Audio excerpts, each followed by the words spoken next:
જય શ્રી રામ મિત્રો. પહાડો વચ્ચે આ રમણીય તળાવ વચ્ચે નાનકડું શિવજીનું મંદિર. આ જોઈને જાણે મન ખુશ થઈ જાય. ચલો અંદર નિહાળવા માટે આપણે આવી ગયા છીએ. બહુ મજા આવે. લોકો ધમ્મા ચકડી કરે, મન મૂકીને મોજ કરે. મજા. આહા, મને તો જોર મજા આવી જઈ છે. જબ્બર મજા આવે. જો લોકેશન તો જુઓ યાર.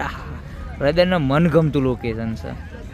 તમને ખૂબ મજા આવે, વસ્તી ખૂબ મજા કરે. આ તળાવનું નામ છે રોણી તળાવ.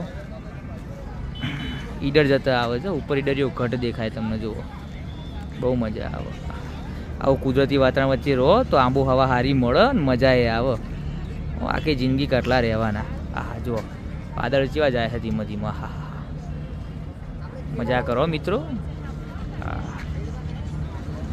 આ દુનિયાદારીની ધમા ચકડીમાંથી નીકળો, થોડા ઘણા ફરો તો કોઈ સારું જીવન જીવશો ને લોબું જીવન જીવશો. લેવા તો મિત્રો આગળ મળીએ નવા વ્લોગમાં. સાર્થક પ્રજાપતિ.